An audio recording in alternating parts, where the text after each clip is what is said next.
Everyone, it's Nick with Us versus Her. Thanks so much for watching. Thanks for joining my live stream here. We try to do a live stream or post a video every day at 3:30 p.m. Central, 4:30 p.m. Eastern Time. Stock market was pretty crazy today. I posted all my trades in our free options trading group. I actually had the link below. Just click that link. You'll be accepted to join. You know, it's a great community. We're bringing the UVH family together. On Fridays, we do a family chat where we just talk about the market and where we went this week. But, you know, this week, the market was pretty crazy, or today the market was pretty crazy on, you know, different news events. I mean, the Dow closed down about 150 or 130. At one point, it was, you know, down 200. And you see the S&Ps right here were struggling. And, you know, Apple ripped up. It was just a crazy day. But if this is your first time here, hit that subscribe button. Definitely appreciate everyone that's already subscribed. The channel is growing faster than I could imagine, and I definitely thank all the people for that. But what I want to do today is talk about analysts, their opinions, and in this day and age, the age of where we can get information live, we're getting push notifications to our phone, we're getting so much information at one time that a lot of newer traders, I feel, what's going on, Jeff? A lot of newer traders, I feel, are swayed to take a position, especially like, you know, we got Twitter, we got Reddit, we got all these websites, and there's a lot of people on there, and everybody has an opinion. And then we have like the big news outlets. We got Cnbc and, you know, Fox and Business Insider, and then we have all these like you know, banks giving their opinion, all the analysts at the banks, you know, Morgan Stanley, JP Morgan, Wells Fargo, Citibank, and then you have, you know, the research firms and investment firms that, you know, they're big, they manage billions of dollars or whatever the case is, and they say, hey, I think that I'm bullish on this stock or I'm bearish on this stock. And, you know, it's not necessarily in our best interest to really go down that path and really to understand, you know, where I'm coming from. I got a couple examples here. You know, you probably know this guy right here. This actually article was from 2016. And a lot of people, so Jim Kramer, if you don't know who he is, he's on CNBC. But a lot of the times he gets his picks wrong. And a lot of the people, a lot of times they get wrongs. And everyone's looking for like a stock tip, or that, you know, they ask me like, hey, Nick, what are you trading? And, you know, it's good to know what other people are interested in. It's good to know, you know, where people are making profit, maybe give you some good ideas. But I wouldn't necessarily, without doing due diligence, go like if Jim Kramer went on TV today and said, hey, buy all the Apple stock you can today, and then, you know, you buy it, and then, you know, next week it goes down or whatever the case is, you know, it doesn't really matter. But, you know, this article is from 2016. You know, they're saying he doesn't beat the market. He has something called his Kramer's Action Alerts Plus portfolio. Since this was 2016, it kind of gives some overview. Is, you know, he had the S&P. Basically, when they say beat the market, they always compare it to the S&P. So they're saying, hey, does your brokerage firm beat the market? Did you beat the market this year? Whatever the S&P is, it's what they compare it to. So if the S&P was up 3% this year, they ask, did you beat the market if you were at like anything above 3%, or, you know, so on. You get the idea. But what they're saying here is, where was it? It says, since 2011, Action Alerts Plus, it's falling 9.5% that year, that much, when the S&P was 500 was unmoved. So he's saying right here, when in 2011, when the S&P was unchanged for the year, his alerts were down. It caused people, his trades were down 9.5% that year. His trades were unmoved.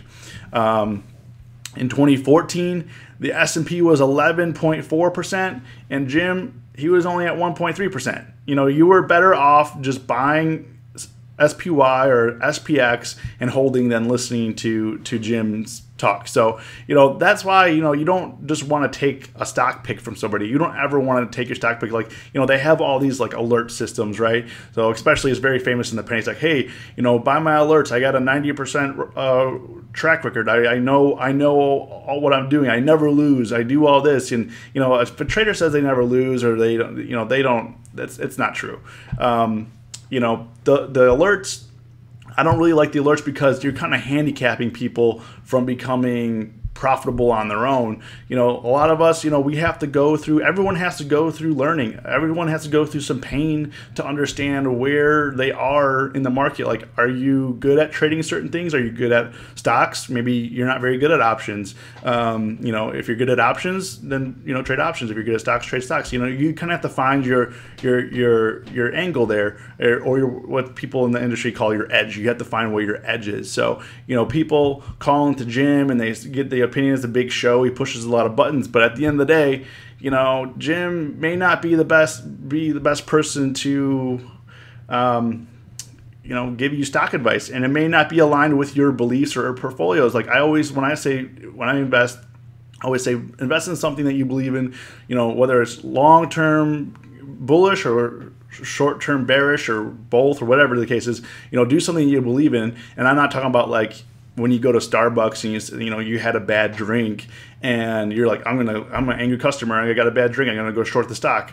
That's not really what I'm talking about. You know, at any time, feel free to leave questions below as I'm going through this. I will definitely answer your questions throughout the stream. Another big one, if you don't know, is Citron Research, and Citron Research is the managing person here. I don't know if you know who he is, or managing editor, I guess his name is Andrew Left. And Andrew Left is a well-known short seller. There's nothing wrong, you know, with shorting the market. There's nothing wrong with, you know, being bullish on the market, whatever the case is. But his angle is being short. However, you know, the angle and the approach that he takes, you know, I would say is probably more hurtful. And there's a lot of ways you can make money following Andrew Left, but there's also a lot of ways you can lose money in, you know, Andrew Left. And this was an article back in October, and this was when he put out the dark side of Shopify, and basically was calling Shopify a scam, and the way they use their Facebook marketing tactics a scam. And, you know, there's a lot of, if you've been trading Shopify, if anyone here has been trading Shopify right now, you know that the stock's been ripping. You know, they beat earnings. They're, you know, pretty sound company. I'll actually pull it up over here so we can look back at, you know, where he was. So back in October, you know, the stock was trading at about 120, which was pretty high, actually. I will minimize myself here so you can see the chart better. But basically, it was trading around 120, and it was ripping new highs. Let's get the 2-year, because so that way we're kind of getting on the back here when this took place. So let's go back to October. It was 120. So back in here. So it went from 90 or like 80s to 120 in about a month here, as you can see. And it went from 90 to 120, and people were making money hand over fist. And then the reason why it tanked right here, we'll go back to the 1 year so we can zoom in on this. You know, the reason why it tanked right here from 120 all the way down to 89 just like a couple days is because of that report he put out. And he was saying his immediate price target was $60. And at that time, it was trading at 120. His price target was $60.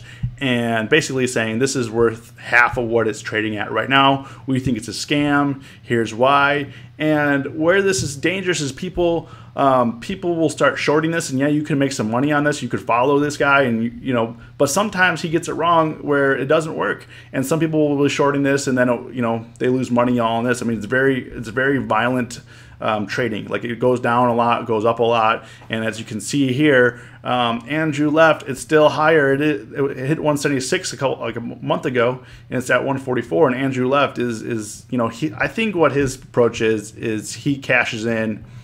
He puts a short position on, releases his memo, and cashes out, because there's no way he's still holding this, because unless he really stands behind what he says. But he doesn't also, I don't think he reveals, you know, what his position was and what size it was and all that kind of thing, which is super shady. And, you know, in the short term, for people that were holding, that thought that, hey, Shopify is a good value, you know, they're doing pretty well on their earnings, things are going well for the company, to have a guy put out a report, and what's dangerous right now is because of the algos, if you don't know what those are, basically a lot of robots are trading with you. Mostly like 80% of the market is algorithms and computers and big banks trading. They pick up on this stuff. They're scanning the news. They're doing they're going through it. And this stuff starts to pick momentum up, and the algos will sell, depending on what the news is. No one knows exactly what makes them tick or what is going on, but they are influenced by the news. They are influenced by CNBC notifications. They are influenced by, all those things. And, it's just very dangerous to follow this. If you were still bullish on this and you loaded it up, you were definitely rewarded. But in terms of this chart, Andrew left, or Citron or whoever, was not right about this. I mean, they were right for a day when their news report came out saying it was a scam. They just didn't think that, they thought the numbers were wrong, is what they were saying. They said they couldn't possibly have, that many merchants, and they couldn't have that many people successful on it, which appears to be not true. And that's kind of dangerous. I mean, this is very dangerous. CNBC is another one. A lot of times it's all doom and gloom on here. Things are going fine, or they're creating, if you remember back in November, December, and January, when the S&Ps were hitting all new highs every day, kind of like what they're doing now. It's like, Dow notches another 1,000, Dow's up another whatever, and then it creates a lot of FOMO, so fear of missing out. It creates like everyone's like, okay, well, I don't want to miss out. I want to get on this action. Mom and pa's at home watching CNBC is like, hey, I need to get on this. Stock is ripping right now. Stocks are going up. I need to get on this. Not doing any research, not doing any due diligence. Like, oh, I'm just going to put all my money in Apple. I'm just going to put all my money in that. And eventually, I mean, as everybody knows, there's pullback eventually. Like, you can't just keep going up and up and up and up without pullback. You can't. It doesn't make any sense. And whether the pullback is small or big, I mean, that's really where things are at. Unfortunately, a lot of these new things, they always have here. I mean, there were some new tariffs that come out today, which wasn't so bad. But if you look here, there's a lot of different headlines. I mean, our president's not making it very hard for them to figure out what's going on here. But there's a lot of stuff. A lot of stuff they have in the headlines that influences people's judgment. And what I'm really just wanting to get at is, do your own due diligence. Like, even for me, if you ask for my opinion, don't just go, I'll give you my opinion on something, but it's just my opinion. Don't go buy whatever I'm buying or trading whatever I'm trading, because it may not be right for you. It may not be what you are looking at. It may not be lined up for your personality. Like for me, I personally trade a lot of tech stocks because I use a lot of tech products, and I like to trade them. I'm interested in those companies, long or short. I've made some money long Tesla. I've made money short Tesla. Stuff like that. Apple, I made some money shorting Apple today. I'm using a MacBook Pro right now. I got an iPhone, iPad, I got Apple TV. It doesn't mean that I hate the companies, just at that point in time, like today, that was the trade. I mean, it went from 222 to 228, and I put a short position on. I made 200% on this little drop here. That news helped us out a lot today, but it is what it is. So basically, don't let someone else influence what you want to trade. And, it's best for you for the long term to learn how to research and understand what you're trading, instead of just picking a stock alert and say, I'm going to put the same position on because this guy seems smart, or this guy seems to be profitable, or this guy seems to be that. It doesn't really matter. It matters at the end of the day. Like, one day that guy could not be around anymore, and you're going to lose your stock picks. And, then you're going to be like, you're going to lose all your money. You're going to lose all your gains. And I'm not saying, especially like in the penny stock land, it gets kind of dangerous because, a lot of those are low volume, and a lot of the penny stock traders, they'll put the alert out, and let's say they have quite a few subscribers, they'll put the alert out, and what's dangerous is like on these small ones, it'll spike up because all these people start buying, and then the guy that put the alert out cashes out while the people are still loading up. Not saying everybody does that. I'm not saying that happens, but I'm saying it's a very good possibility, especially when trading low volume, small cap stocks. It's a very good chance that you're going to have, some issues with that, and you're not going to learn how to trade. You're not going to learn how to trade just following someone else's opinion. Jeff says, I think a lot of so-called analysts are just PR people pushing an agenda, trying to influence you to buy or sell, and that's a good point. you don't know what someone else's agenda is behind a news release. A lot of things, especially with our government right now, there's a lot of things going down that are shady in terms of PR. The whole like fake news thing. I mean, who knows anymore what's real? And then in terms of agendas, back last summer we were having issues with news from North Korea. Now this year it's tariffs, and the stock market's ripping up and down, and we're still at all-time highs. But it makes it to trade very, very difficult where you're just following headlines the whole time, just trading on the headlines. And a lot of times when you trade on the headlines, let's say something happened to Tesla for say, but then you started shorting it, and then Tesla did the opposite and went up. You're like, I don't understand. This news release came out, something happened, it was terrible, and I shorted it, but it's going the opposite direction. And that's why it's not always about the news release, but it's also about price point. A lot of times when I'm trading a stock, like let's say for instance on Twitter, I believe. Twitter back in February when we had that giant sell-off, they had earnings.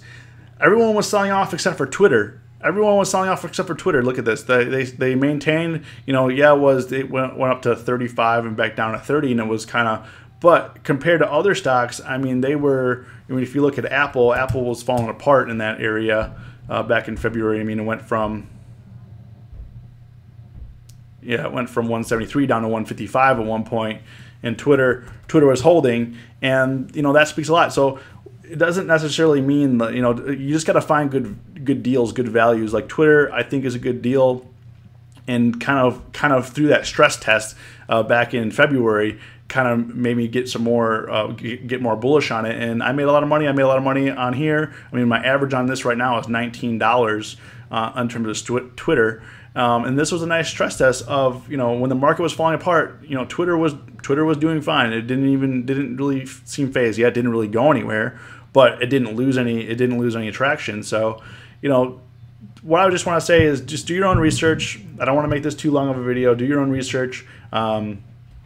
Thank you all for joining. If you're new to this channel, if it's your first time here, hit that subscribe button. If this video was of value to you, hit the like button. Definitely leave a comment below. I answer all the comments. And like I said before, I'm trying to bring the whole UVH family together. So join our free options trading group. I post all the stuff in there. I post all my trades. We talk a lot about different stocks.